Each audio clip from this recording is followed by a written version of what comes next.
Λοιπόν, εμένα με ανησύχησε, κύριε Δήμαρχε, η διάθεση των Εβραίων να βομβαρδίσουν το πυρηνικό πρόγραμμα της Περσίας. Αυτό μας το έλεγε ένας ασκητής που ήταν στην Κρήτη, άγνωστος στους πολλούς, ο γέροντας Θεόδωρος, ο Αγιοφαραγγίτης, Αγιοφάραγκον στα στερούσια όρη της Κρήτης. Εκοιμήθη πριν 3 χρόνια, Μεγάλη Εβδομάδα, και μας έλεγε: παιδιά μου, θα πίνετε τον καφέ σας και θα ακούσετε ότι οι Εβραίοι εκτύπησαν το πυρηνικό πρόγραμμα της Περσίας. Τότε θα ξεκινήσουν τα μεγάλα γεγονότα. Και την ίδια εποχή ή λίγο πιο πριν θα πέσει ο Ερντογάν.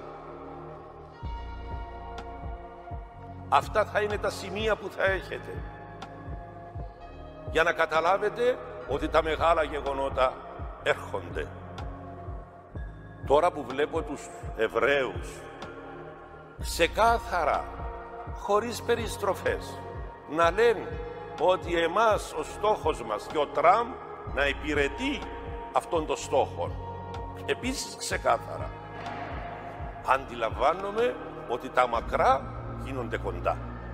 Πόσο κοντά δεν μπορούμε να ξέρουμε, διότι η μετάνοια και του πιο μικρού ανθρώπου μπορεί τα γεγονότα να τους δώσει μια όθηση προς τα πίσω, για να δώσει χρόνο μετανοίας ο φιλάνθρωπος Χριστός σε περισσότερους ανθρώπους στη γη. Και ρώτησα αυτόν τον άνθρωπο του Θεού, του λέω: αδερφέ μου, τι λες εσύ? Και μου είπε: δέσποτα μου, είπαμε πολλά, μου λέει, περί προφητιών. Οι προφητείες πλέον ετελείωσαν. Άκου τι μου είπε. Οι προφητείες από εδώ και πέρα είναι ειδήσεις. Οι προφητείες, μου λέει, πλέον είναι ειδήσεις. Θα τις βλέπουμε στην τηλεόραση και τις ακούμε στο ραδιόφωνο τις προφητείες. Το ζήτημα είναι να ξεκαθαρίσουμε ποιες είναι οι αληθινές και ποιες είναι οι ψεύτικες. Λοιπόν, όσον αφορά τον τόπο μας, θα περάσουμε έναν τριήμερο εκφοβισμού και δεν το περάσαμε ακόμα. Μερικοί νόμιζαν ότι είναι που ενάρθει το τρυπάνι των Τούρκων. Νομίζω μόνος που κατάλαβε το φόβο είναι ο άντρας σου και ο πρόεδρος και αυτοί που ήταν κοντά και ο Υπουργός Άμυνας. Οι πολλοί Κύπροι δεν το καταλάβαν. Και αν με ρωτάτε, καλά έκαμε το κράτος μας και δεν εφόβησε τον λαό από μια άποψη. Που την άλλη όμως, ενώ ξέρουμε, ρε παιδί μου, ότι τούτα θα γίνουν, βλέπουμε ήδη ότι αρχίσαν και γίνονται, η μετάνοια είναι μειωμένη. Είναι το παράπονο της Παναγίας αυτό. Εγώ θέλω, λέει, να ανεβάσω την Ορθοδοξία, να την κάνω παγκόσμια πίστη σε όλη την οικουμένη. Και τι ζητώ? Λίγη μετάνοια, λέει. Έναν ήμαρτο.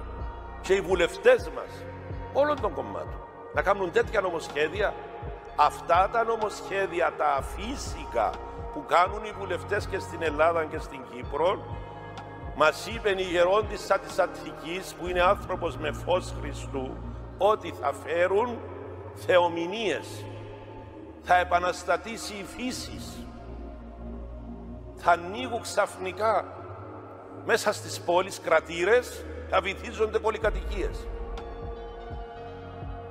Θα γίνονται σεισμοί ασυνήθιστοι από τα αφύσικα τα οποία συμβαίνουν. Τώρα είμαστε και λίγο επικίνδυνοι, αν πούμε κάτι εναντίον αυτών, να μας συλλάβουν. Ότι ξέρεις, κρίνεις και σχολιάζεις ανθρώπους πονεμένους. Οι πονεμένοι έρχονται και εξομολογούνται, ό,τι και να είναι. Οι άλλοι υπερήφανοι τι θα γίνουν. Τώρα περισσότερες λεπτομέρειες δεν θέλω να πω για τα προφητικά. Εμείς πρέπει ως χριστιανοί Ορθόδοξοι να βλέπουμε αυτά τα δύο σημεία που προανάφερα, την πτώση του Ερντογάν, τώρα θα είναι πτώση πολιτική ή βιολογική. Άλλοι λένε ότι θα είναι το δεύτερο, άλλοι λένε ότι θα είναι το πρώτο. Εγώ δεν μπορώ να κάνω ερμηνεία σε αυτό. Αλλά θα είναι πτώσεις. Οι επόμενοι που θα μπουν ως πολιτική της Τουρκίας θα είναι τη χάρπαστη. Δηλαδή θα είναι άνθρωποι που δεν θα γνωρίζουν από πολιτική. Και ενώ θα πάνε να διορθώσουν τα λάθη του Ερντογάν, την αλαζονία του Ερντογάν, αυτοί θα κάνουν χειρότερα για την Τουρκία. Θα κλείσουν τα στενά πάνω του Βοσπόρου και οι φίλοι, οι ψευτόφιλοι, οι Ρώσοι, από φίλοι θα γίνουν οχτροί μέσα σε μία νύχτα. Και δεν θα μείνει πόλη της Τουρκίας που να μην βομβαρδιστεί. Από αυτήν τη στιγμή αρχίζει και η Κύπρος να έχει το δικό της μερτικό στα παγκόσμια γεγονότα. Και θα το έχει. Το τριήμερο του φόβου, αν θα γίνει επί Ερντογάν ή μετά, δεν το ξέρω. Δεν το ξέρω. Αλλά θα το έχουμε. Και πρέπει να φοβηθούμε. Αρχή σοφίας, φόβος Κυρίου. Πρέπει να φοβηθούμε για να γονατίσουμε, και το γονάτισμα και η προσευχή και η μετάνοια και τα δάκρυα θα φέρουν μεγάλες ευλογίες στον τόπο μας. Μια μεγάλη ευλογία που θα έρθει και την προφήτευσε ο Χατζηφλουρέντζος πριν το 1967, θα ελευθερωθεί όλη η Κύπρος. Χωρίς πόλεμο. Μπορεί να έχουμε τις 3 μέρες κάποια γεγονότα, αλλά δεν θα είναι πόλεμος όπως το 1974. Και το άλλο μεγάλο καλό που θα λύσει οριστικά το πρόβλημα της Κύπρου, ότι θα βαφτιστούν πάρα πολλοί Τούρκοι. Και στην Τουρκία και στην Κύπρο. Άρα εμείς οι χριστιανοί που πηγαίνουμε σε αγρυπνίες, που ερχόμαστε σε ομιλίες, που γονατούμε και προσευχόμαστε τις νύχτες, και αν δεν το κάνουμε, να το κάνουμε, εμείς αγαπητοί μου, θα είμαστε οι κατηχητές αυτών των